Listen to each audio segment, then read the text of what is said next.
नमस्कार साथियों, स्वागत है आप सभी का आपकी अपनी पाठशाला पर। मैं हूं अंकित अवस्थी। आप हैं मेरे साथ में बचपन की कुछ यादें ताज़ा करने के लिए, और हो सकता है कि आप में से आज भी कुछ इन यादों के साथ जी ही रहे हों। कौन सी यादें हैं? कुछ क्रीम्स हैं जिनको आपको याद हो, नाम तो पता नहीं, और नहीं है याद तो समझ जाइए कि आप आज तक इनके लफड़े में फंसे नहीं। असल में आप में से बहुत सारे लोगों ने क्रीम का नाम तो सुना होगा। नाम है जिसका fair and lovely. Fair and lovely महिलाओं की क्रीम है, ऐसा कहकर जब अपोजिशन की कंपनी ने प्रचार करना शुरू किया तो ये इन्होंने पुरुषों के लिए भी एक मेंस फेयर एंड लवली निकाली थी। वो फेयर एंड लवली बाद में चल के ग्लो एंड हैंडसम नाम लेकर मार्केट में आई थी। आज की न्यूज़ ये है कि ये ग्लो एंड हैंडसम नाम का जो ब्रांड है ना, ये अब नहीं मिलेगा। ये खबर कैसे बनकर आई है, क्या है, आज का सेशन इसी विषय पर है। आप में से बहुत सारे लोगों ने फेयर एंड लवली के बारे में सुना होगा, नहीं सुना होगा तो ये विज्ञापन कहीं ना कहीं देख लिया होगा, और जिसमें महिलाओं के लिए एक विशेष क्रीम फेयर एंड लवली करके आया करती थी, जिसको बाद में ग्लो एंड लवली नाम दिया गया था।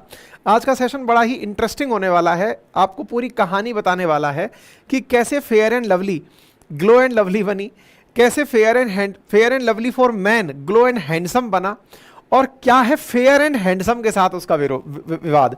मतलब आज के सेशन के जो किरदार हैं ना, वो बड़े इंटरेस्टिंग हैं, और इन इंटरेस्टिंग किरदारों को मैं अगर एक लाइन में पहले ही आपके सामने अभिव्यक्त करने का प्रयास करूं। एक मिनट, आपका कंटेंट कहां चला गया? एक मिनट, मैं आपको ना मतलब कुछ किरदारों से परिचय करा देना चाहता हूं, सो दैट आप आज के सेशन को बहुत अच्छे से समझ पाएं। 3 किरदार हैं हमारे सामने। किरदार नंबर 1 फेयर एंड लवली, और अगर आप इससे वास्ता रखते हैं तो थम्स अप करके बता दीजिए कमेंट बॉक्स में कि हाँ साहब, हम इससे वास्ता रखते हैं। फेयर एंड लवली भी 2 प्रकार की बनी। इनमें से एक थी फॉर वुमन और एक थी for man. Fair and Lovely for man, ठीक है। एक कंपनी और थी जिसका नाम था फेयर एंड हैंडसम। कंपनी ना कहिए, ब्रांड कहिए, फेयर एंड हैंडसम, क्योंकि असल में लड़ाई जो है वो, बताइए, ये व्हाट्सएप के ज़माने में हम जो है अंग्रेजी भी भूल गए हैं। एनीवे, फिलहाल के लिए fair and handsome versus fair and lovely की लड़ाई है। फेयर एंड लवली की जो पेरेंट कंपनी, ये ब्रांड नेम है। ब्रांड नेम मतलब fair and lovely brand name है, जिससे आप पहचानते हैं। जैसे अपनी पाठशाला को आप पहचानते हैं, अपनी पाठशाला एक तरह का ब्रांड नेम हो गया। लेकिन इसकी जो ओरिजिनल कंपनी है अपनी पाठशाला की, वो ACPL है। ऐसे ही फेयर एंड लवली की जो ओरिजिनल कंपनी है वो HUL है, हिंदुस्तान यूनिलीवर लिमिटेड। ऐसे ही फेयर एंड हैंडसम नाम से जो क्रीम आया करती है, इसकी ओरिजिनल कंपनी है इमामी। फेयर एंड हैंडसम के नाम से एक ब्रांड है जिसकी कंपनी है इमामी, ठीक है। लड़ाई जिनके बीच में आज आप सुनने जा रहे हैं, वो सुनने जा रहे हैं इन 2 के बीच में, HUL वर्सेस इमामी। क्यों सुनने जा रहे हैं उसके पीछे का कहानी समझ लीजिए कि ये जो फेयर एंड लवली मैन के लिए आया करती थी, इस फेयर एंड लवली मैन वाली का नाम 2020 में बदल करके ग्लो एंड हैंडसम कर दिया गया। इसका नाम ही बदल करके ग्लो एंड हैंडसम कर दिया गया। Glow and handsome fair and lovely का नाम था। फेयर एंड लवली ने भी महिलाओं के लिए भी अपना नाम बदला था, लेकिन उसका नाम रखा था ग्लो एंड लवली। यानी कि 2020 में एक बहुत बड़ा घटनाक्रम हुआ था, अगर आपको याद हो, ब्लैक लाइफ मैटर्स करके, जिसके बाद HUL ने फेयर एंड लवली नाम ही बंद कर दिया था और इस फेयर की जगह पर ग्लो शब्द यूज करने लग गया था। तो ग्लो एंड लवली तो महिलाओं के लिए हो गया, लेकिन ग्लो एंड लवली पुरुषों के स्थान पर ग्लो एंड हैंडसम हो गया। ये जो ग्लो एंड हैंडसम है, ये फेयर एंड हैंडसम से समानता रखता है, और यही इन दोनों के बीच का विवाद था, जिसको कलकत्ता हाईकोर्ट ने सुना और HUL से कहा कि आप अब इस नाम का उपयोग नहीं कर पाएंगे। ये क्या लड़ाई है, सारी बातें आपको विस्तार से बताते हैं। चलिए शुरू करते हैं, ठीक है ना। अब आपको ये कहानी समझ में आ गई। लड़ाई fair and handsome versus glow and handsome की है। कौन कब कैसे आया ये बताएंगे। इन 2 ब्रांड्स के लिए लड़ रही हैं HUL और इमामी। ये ब्रिटिश कंपनी है, लेकिन इंडिया में इसने अपनी ब्रांच डाल दी और यहीं पर रजिस्टर हो गई मार्केट के अंदर, तो इसे इंडिया की तरह ट्रीट किया जाता है। और इमामी प्रॉपर तरीके से इंडिया की कंपनी है, वेस्ट बंगाल में कोलकाता में इसका मुख्यालय है, ठीक है। चलिए अब इन इन दोनों के बीच में क्या लड़ाई है इसको विस्तार से समझते हैं। चलिए शुरू करते हैं सबसे पहले फेयर एंड लवली से। फेयर एंड लवली संभवतः आपको ध्यान होगा, फेयर एंड लवली बहुत ज्यादा विज्ञापन में, इन एक्ट्रेस का नाम मैं मिस कर रहा हूं, अगर आप जानते हो तो बताइएगा। काफ़ी ज़्यादा फिल्मों में भी आने लगी हैं, उरी में भी थी, मैं नाम मिस कर गया हूँ, जस्ट थोड़ी देर पहले तो पता था, ठीक है ना। तो फेयर एंड लवली के विज्ञापन का ये फेस बन चुकी थी, इनके वजह से बहुत सारे विज्ञापन आया करते थे। इंडिया में ये बताया जाता था कि अगर आपका सांवला रंग है, आप रंग में डार्क कॉम्प्लेक्शन लिए हुए हैं, आप ब्लैक दिखते हैं, तो आप फेयर एंड लवली इस्तेमाल करें और उसकी वजह से आप गोरे हो जाएं। और गोरे हो जाने के लिए कुछ इस प्रकार से मतलब फोटोज दिखाई जाती थी और समय बता दिया जाता था कि 42 दिन में आप गोरे हो जाएंगे, 6 हफ्ते तक आप फेयर एंड लवली लगाएं और गोरे हो जाएं। इस प्रकार का विज्ञापन आया करता था। और पहले मतलब लोकल टीवी जो चैनल्स थे, DD1 जैसे पे बहुत जबरदस्त विज्ञापन आया करता था, ठीक है। महिलाओं पर यह राज पूरी तरह से करने के बाद फिर पुरुषों को भी गोरा करने का इन्होंने प्लान किया था। पुरुषों को गोरा करने का प्लान जो था वो ग्लो एंड हैंडसम के नाम से जो आजकल जाना जाता है, उस पर कलकत्ता हाईकोर्ट ने रोक लगा दी है, क्योंकि ये ट्रेडमार्क डिस्प्यूट बन गया है, HUL और हाँ यामी गौतम, बिल्कुल ठीक है ना। अच्छा, अब आपके दिमाग में प्रश्न आएगा कि ये सब चीजें कहां काम की हैं। तो ये जो पॉइंट है ना, ट्रेडमार्क डिस्प्यूट, ये असल में इंटेलेक्चुअल प्रॉपर्टी राइट कहलाता है और ये बहुत इंपॉर्टेंट टाइटल होता है इंटेलेक्चुअल प्रॉपर्टी राइट के अंदर, ठीक है ना। और इंटेलेक्चुअल प्रॉपर्टी राइट टेक्नोलॉजी का एक बड़ा पार्ट है, ना केवल टेक्नोलॉजी बल्कि आपके लिए यहां पर भी एक बड़ा पार्ट है, एथिक्स एंड इंटीग्रिटी का भी एक बड़ा पार्ट है। बाय द वे, मैं एथिक्स से आपको याद दिला दूं कि जो मेरे साथी राजस्थान प्रशासनिक सेवा परीक्षा की तैयारी कर रहे हैं, एज पर प्रॉमिस मैंने पहले वादा किया था कि उनके लिए मैं एथिक्स शुरू करूंगा। 17 अप्रैल से, रामनवमी के दिन से नटराज बैच में नया बैच लॉन्च होने जा रहा है, RAS प्रारंभिक परीक्षा और मुख्य परीक्षा के लिए, और उस बैच के अंदर शुरुआत एथिक्स से ही मैं करने जा रहा हूं। तो आप में से जो भी उसमें एनरोल होना चाहें हो सकते हैं, आज टीम संभवतः आप लोगों के सामने उसका विज्ञापन प्रस्तुत कर ही देगी, ठीक है। और उसमें एथिक्स से ही शुरुआत करने जा रहा हूं। बहुत लंबे समय से डिमांड थी कि एथिक्स की क्लासेस आप लेकर आइए, क्योंकि एक बहुत पसंदीदा सब्जेक्ट मेरा रहा है लंबे समय से अपनी तैयारी के दौर में। तो ऐसी स्थिति में 17 अप्रैल को तैयार हो जाइए, और 17 अप्रैल दिन खास भी है मेरे लिए, तो उसी दिन से आपकी क्लासेस शुरू हो जाएंगी। चलिए आइए, तो glow and handsome fairness product अब मार्केट में नहीं मिलेगा, 2020 का मामला है, लेकिन अब थोड़ा सा कंपनी का परिचय ले लेते हैं। तो एक तरफ जो कंपनी खड़ी है वो है इमामी। इमामी कहां की कंपनी है? तो कोलकाता की कंपनी है। इसके 2 फाउंडर हैं, राधेश्याम अग्रवाल और राधेश्याम गोयन का। इन दोनों ने मिलकर के ये प्रोडक्ट बनाया और आज ये बहुत बड़ी कंपनी है। इसके बड़े बड़े फिल्म स्टार इसके ब्रांड एम्बेसडर हैं। इनके जो काफी नॉन प्रोडक्ट्स हैं उनमें नवरत्न बोरो प्लस इनके लिए अमिताभ बच्चन को आपने देखा होगा, Zandu, Mentho Plus Balm, Kesh King, Fair and Handsome. अब ये वाला पॉइंट पकड़ लीजिए आप, फेयर एंड हैंडसम। इस इमामी का ही एक ब्रांड है fair and handsome. Emami company हुई, उसका ब्रांड है फेयर एंड हैंडसम। अगर आप इनका पूरा की पूरा झुंड देखें तो इसमें आपको यहां पर फेयर एंड हैंडसम दिखाई पड़ जाएगा। ये फेयर एंड हैंडसम इनका बहुत जबरदस्त मार्केट में, ये समझ लीजिए कि जितनी भी क्रीम पुरुषों के लिए आती हैं उनमें 65% केवल फेयर एंड हैंडसम बिकती है। इस फेयर एंड हैंडसम शब्द को ही हिंदुस्तान यूनिलीवर ने ग्लो एंड हैंडसम के नाम से निकाल दिया था, और ग्लो एंड हैंडसम के नाम से निकाल करके इनका जो मार्केट था उसको खाने का प्रयास किया था। लड़ाई इस बात की है, ठीक है। आइए आगे बढ़ते हैं। तो ये दोनों लोग आप देख लीजिए, 1974 में इन्होंने इस कंपनी इमामी की स्थापना की थी और काफी सारे प्रोडक्ट ये निकालते हैं। ऐसी ही जब बात की जाए हिंदुस्तान यूनिलीवर की, ये तो साहब बड़ी कंपनी है, इस पर तो मैंने प्रॉपर एक वीडियो किया हुआ है सर्फ एक्सेल का उदाहरण देते हुए कि कैसे मतलब हिंदुस्तान यूनिलीवर एक बड़ी कंपनी बनी, बातें बाजार की, पर मैंने इस पर एक प्रॉपर सेशन किया हुआ है। फिलहाल इसका मुख्यालय मुंबई के अंदर है और ये एक लिस्टेड कंपनी है इंडिया के अंदर, वर्तमान के अंदर। और ये इसका काम जो है FMCG गुड्स, यानी कि फास्ट मूविंग जो कंज्यूमर गुड्स हैं, और फास्ट मूवर जो कंज्यूमर गुड्स हैं इनमें से संभवतया कोई ना कोई प्रोडक्ट ऐसा जरूर होगा जिसका आप दिनचर्या में यूज करते होंगे, और आजकल किसी प्रभाव से नहीं कर रहे होंगे तो पहले किया होगा।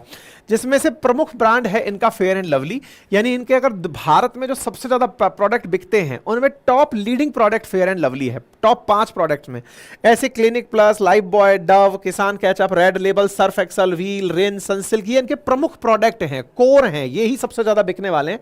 बाकी इसके अलावा ट्रेसे में है, पेप्सोडेंट है, पॉन्ड्स, लिरिल, पता नहीं क्या क्या तमाम प्रकार के प्रोडक्ट इनके नाम से आते हैं जो कि मार्केट में अपनी पकड़ बनाकर चल रहे हैं, ठीक है साहब। चलिए, मतलब आप सोच सकते हैं फूड में, होम केयर में, पर्सनल केयर में, सब तरह से ये हिंदुस्तान यूनिलीवर फैला हुआ है। दोनों ही कंपनियां बड़ी कंपनियां हैं और दोनों ही कंपनियों ने कैसे मार्केट को पकड़ा, उसकी शुरुआत होती है बहुत पहले से, 1970 के दशक से।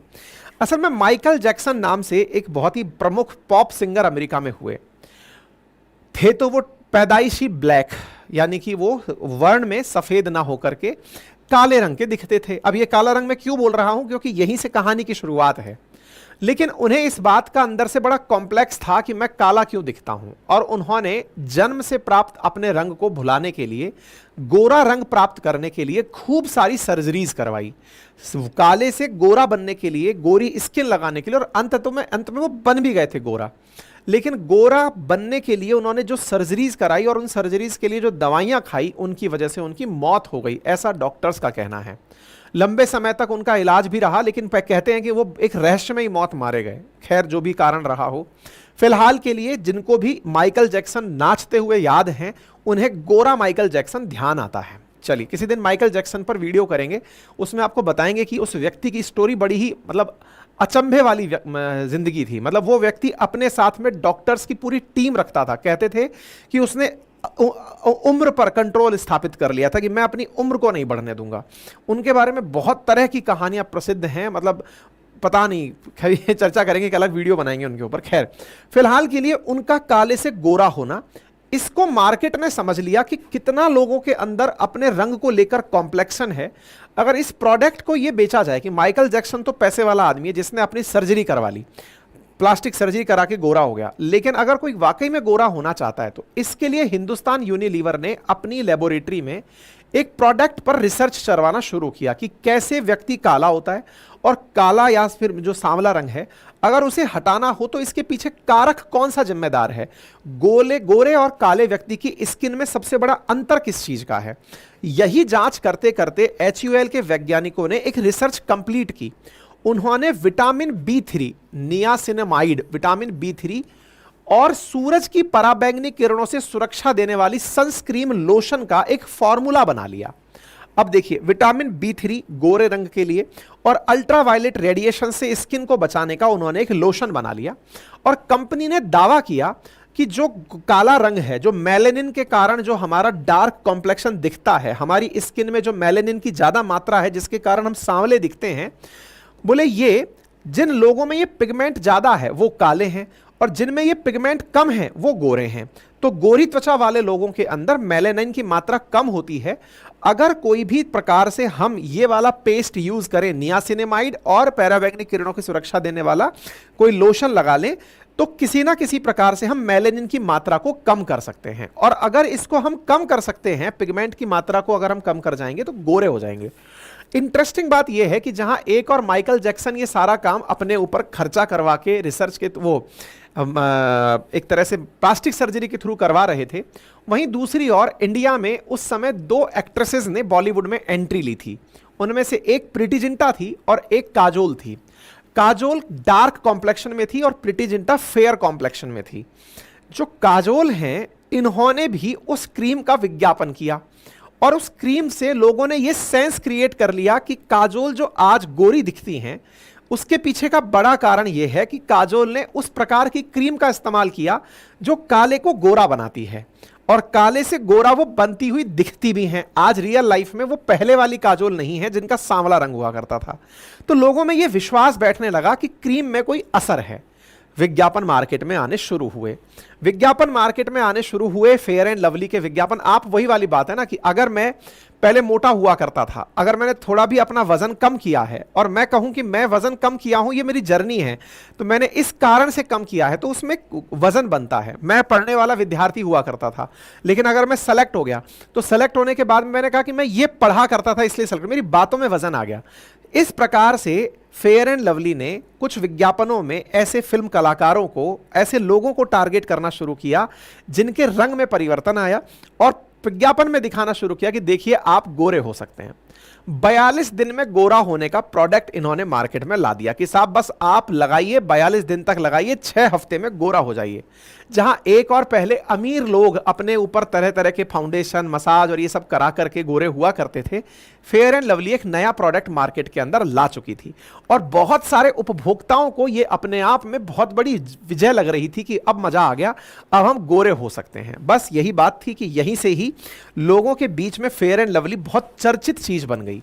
सस्ते दामों में थी, गोरा कर रही थी, तो अपने अंदर का जो सबसे बड़ा, आप सोचिए, कहते हैं कि भारत के लोगों में जन्मजात जो उन्हें कलर मिला है उसे लेकर के बड़ा ही कॉम्प्लेक्शन रहता है। 20 से 25% लोग ऐसे हैं भारत के जो अपने रंग से खुश नहीं हैं कि वो ऐसा क्यों दिखते हैं, और उनके लिए अगर यह उत्पाद अगर बनता है तो सोचिए 140 करोड़ की आबादी में अगर 28 करोड़ उपभोक्ता केवल रंग के लिए परेशान है तो सोचिए क्या होगा।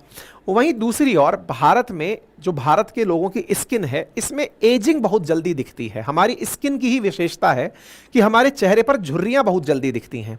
तो बहुत सारे प्रोडक्ट हमारी एजिंग के लिए थे, यानी कि स्किन पर कुछ ऐसा लगाया जाए जिससे कि स्किन के ऊपर झुर्रियां ना पड़े। तो झुर्रियों से प्रोडक्ट तो निकल कर आ रहे थे, लेकिन हमारा जो मेजर कॉज था, झुर्रियां तो उम्र का फैक्टर मान लिया हमने, लेकिन रंग जो है वो अमीरी और गरीबी का सिंबल था। तो लोगों ने कहा अगर फेयर एंड लवली से ये वाली अमीरी मिले तो क्यों ना ली जाए। बस मार्केट ने इस चीज को पकड़ना शुरू कर दिया। और आप सोचिए कि 1975 में जो फेयर एंड लवली आई, सबसे पहले इसने आकर के लोगों के अंदर, इंडिया के अंदर, कि आप गोरे होंगे ये पकड़ाया, दिमाग में समझाया, लोगों के अंदर दिमाग में ये भरा कि अगर आप गोरे होंगे तो आपकी शादी जल्दी होगी। बकायदा हमारी साइकोलॉजी के ऊपर उसने प्रॉपर वार किया। ऐसे 1990 में जाकर एक नैरेटिव शिफ्ट किया कि यदि आप जॉब लेने जा रहे हैं तो आप गोरे हैं तो जल्दी जॉब मिलेगी। मार्केट में इस तरह के विज्ञापन हमारे दिमाग में भरे गए कि आपका अगर रंग गोरा है तो आपका कॉन्फिडेंस बहुत ज्यादा होगा। और 10 से 19 के बीच में इन्होंने पूरी तरह से यह कहा कि अगर गोरी महिला है तो उसके अंदर ना केवल जॉब मिलने की बल्कि उसका कॉन्फिडेंस बहुत हाई होगा और महिला एम्पावरमेंट में वो बहुत बड़ा रोल प्ले करेगी। इन्होंने इतने विज्ञापन दिखा, जैसे आप कई बार देखेंगे कुछ विज्ञापनों में ये गोरी लड़की आ रही है तो उसे थक से नौकरी मिल रही है। और आज हम भी इस बात पर विचार करते हैं कि अच्छा इस कारण से तो नहीं है, लेकिन ये सब नैरेटिव बिल्डिंग की गई थी बकायदा विज्ञापनों के माध्यम से, एक्टर्स के माध्यम से, इन्फ्लुएंसर्स के माध्यम से, और इस प्रकार से होते होते फेयर एंड लवली दिमाग पर लोगों के छा गया। वर्तमान में अगर हम बात किया जाए तो 200 मिलियन घरों में, लगभग 20 करोड़ घरों में आज फेयर एंड लवली यूज की जाती है। इसी बीच में आती है इमामी। इमामी ये पकड़ गई कि ये महिलाओं को टारगेट करके चलने वाली फेयर एंड लवली है, पुरुषों का मार्केट खाली है, तो क्या why should women have all the fun, महिलाओं के पास ही सारे के सारे आनंद क्यों हो, गोरे होने का विकल्प पुरुषों के पास भी होना चाहिए। साहब इमामी सलमान खान को पकड़ के जो विज्ञापन करा रहे हैं, ये शाहरुख खान को पकड़कर सबसे पहले मार्केट में आए। शाहरुख खान को इन्होंने पकड़ा और अपनी एक कंपनी, एक ब्रांड बना दिया। जैसे उनकी फेयर एंड लवली चल रही थी, ऐसे ये उठा लाए फेयर एंड हैंडसम। तो लवली शब्द हो गया महिलाओं के लिए और हैंडसम हो गया पुरुषों के लिए। इमामी ने फेयर एंड हैंडसम का गजब तरीके से शाहरुख खान के साथ विज्ञापन करवाया, लगातार उसका अपने आप में एक ब्रांड एम्बेसडर बना दिया, लगातार 2 साल तक विज्ञापन कराया, फिर रीब्रांडिंग करी, बीच में कुछ फिल्में आई, उस दौर में भी इस चीज का गजब विज्ञापन किया। कुल मिलाकर फेयर एंड हैंडसम मार्केट के अंदर जबरदस्त तरीके से कि फेयर एंड हैंडसम लगाओ, तो लोगों ने यह दिमाग में बिठा लिया Fair and Lovely for woman और Fair and Handsome for man. ये सबके दिमाग में, हैंडसम लड़कों के साथ, लवली महिलाओं के साथ शब्द चिपका दिया गया। शब्द भी पुरुषों और महिलाओं में बट गए। मार्केट का ये और बढ़िया से आगे चल रहा था और फेयर एंड हैंडसम बेच करके इमामी बहुत लीडिंग कंपनी बनती चली जा रही थी। फिर आता है बीच में 2020 का दौर। 2020 जब अमेरिका के अंदर एक घटना होती है और उस घटना में एक व्यक्ति को, जॉर्ज फ्लॉयड अगर आपको ध्यान हो तो, एक पुलिस कर्मचारी के द्वारा पीट कर मार दिया जाता है, जिसके चलते पूरी दुनिया में ब्लैक लाइव्स मैटर करके एक मतलब बहुत बड़ा आंदोलन जन्म लेता है। आई कांट ब्रीथ मूवमेंट जन्म लेता है और इस चलते दुनिया में कालों के प्रति जो रवैया है दुनिया का, वो उजागर होता है कि कॉम्प्लेक्शन के साथ लोग किस तरह से ट्रीटमेंट करते हैं। तो फिर चूंकि ये अमेरिका में हुआ था, अमेरिका से ड्रिवन पूरा मार्केट कैपिटलिस्ट चलता है, तो बोले यार इस तरह से तो नहीं चलेंगे भाई, गड़बड़ हो जाएगी। तो बोले फिर क्या करें, तो बोले फिर फेयर एंड लवली की जो कंपनी, पेरेंट कंपनी है, इसने विचार किया कि अगर हम फेयर शब्द यूज करते हैं तो ये गोरापन के लिए बात है। अब गोरेपन की बात है, गोरे को हम प्रमोट कर रहे हैं, गोरे के नाम पर लोग मारे जा रहे हैं, गोरा और काले की तो लड़ाई चल रही है। तो फेयर एंड लवली ने अपना नाम बदल दिया और नाम बदलकर कर दिया ग्लो एंड लवली। अब यही सबसे बड़ा टर्निंग पॉइंट था, जब फेयर एंड लवली जो अभी तक गोरा करा रही थी, अब ग्लो एंड लवली हो गया। बोले जो आपका रंग है वही अच्छा है, बस उसमें चमक होनी चाहिए। लेकिन अल्टीमेटली कर अभी भी वो गोरा ही रही थी, नाम बदल दिया उसने, ग्लो एंड लवली कर दिया। यही वो दौर था जिसका इन्होंने लाभ उठा लिया। कैसे? फेयर एंड हैंडसम भी गोरा करा रही थी पुरुषों को, उन्हें भी आवश्यकता थी कि वो फेयर एंड लवली से फेयर एंड हैंडसम से ग्लो एंड हैंडसम में बदलेंगे, क्योंकि फेयर शब्द को हटाना था। मार्केट में फेयर शब्द से लोगों को चिढ़ हो गई थी कि गोरा दिखना क्यों है, तो बोले फेयर एंड हैंडसम शब्द इमामी बदलेगा और बदलकर वो ग्लो एंड हैंडसम रखेगा। इस दाव को ये यूनिलीवर वाले थोड़ा जल्दी खेल गए और इन्होंने क्या किया, फेयर एंड हैंडसम तो मार्केट में चल ही रहा है, इतने में इन्होंने ग्लो एंड हैंडसम नाम से पुरुषों की क्रीम को रीलॉन्च कर दिया। ध्यान से सुनिएगा, पहले फेयर एंड लवली 2 की आती थी, पुरुषों की अलग महिलाओं की अलग। अब पुरुषों वाली फेयर एंड लवली का नाम बदल करके ग्लो एंड हैंडसम नाम से नया प्रोडक्ट निकाल दिया, जो रिजेंबल करता था fair and handsome of Emami से। तो fair and handsome Emami, glow and handsome of Unilever. अब ये 2 मार्केट में आ गए और इनके बीच में झगड़ा होना शुरू हो गया। ठीक है, तो पूरी तरह से ये हुआ। अब आप यहां पर देख रहे हैं कि फेयर एंड लवली बन चुका है ग्लो एंड हैंडसम, यहां पर देख लीजिए, और इसके चलते 2 के विज्ञापन बिल्कुल आमने सामने टक्कर में आ गए।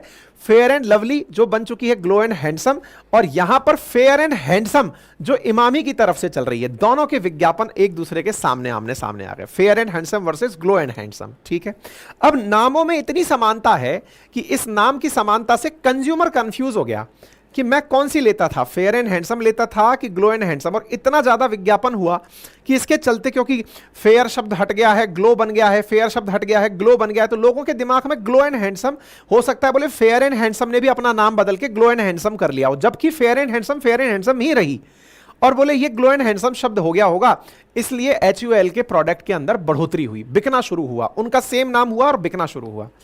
इसकी वजह से यह मामला पहुंच गया कोर्ट में। कोर्ट में पहुंचा, मुंबई हाई कोर्ट ने इस बात को सुना, क्योंकि यह मामला ट्रेडमार्क से रिलेटेड था।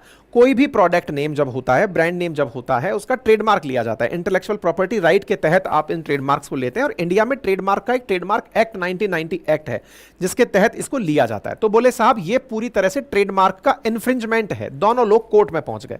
बॉम्बे हाई कोर्ट ने लेकिन हिंदुस्तान यूनिलीवर की बात सुनी। हिंदुस्तान यूनिलीवर की बात सुनकर उन्होंने कहा कि 2018 में भी हिंदुस्तान यूनिलीवर ने पेटेंट प्राप्त करने का प्रयास किया था, ट्रेडमार्क प्राप्त करने का प्रयास किया था फेयर एंड हैंडसम का, sorry fair and glow and handsome का, लेकिन ये उन्हें नहीं मिला था। 19 में रिजेक्ट हो गया था, 2020 में फिर से ट्राई किया। इसका मतलब पुराने से समय से दावा जो हैंडसम शब्द का है वो HUL का ही है। इमामी ने कहा सर हम तो शुरू ही फेयर एंड हैंडसम के नाम से हुए, हमारा हैंडसम शब्द उठा के ले गए अपने साथ। हैंडसम शब्द को लेकर लड़ाई जब हुई तो बॉम्बे हाई कोर्ट ने इमामी को धमका दिया, इमामी पे पेनल्टी लगा दी कि तुम हिंदुस्तान यूनिलीवर को परेशान नहीं करोगे, काम करने दो। कोई बात नहीं, इमामी शांत बैठा रहा। समय निकलता रहा। अचानक खबर 2024 की मार्केट के अंदर आती है। 2020 का दौर निकला, 2024 में आप लैंड करते हैं और खबर आती है कलकत्ता हाईकोर्ट ने हिंदुस्तान यूनिलीवर से कहा है कि बेटा सुनो, अगले 1 महीने के अंदर अंदर ग्लो एंड हैंडसम जो शब्द है ना, ये गायब कर देना या मार्केट से प्रोडक्ट हटा देना।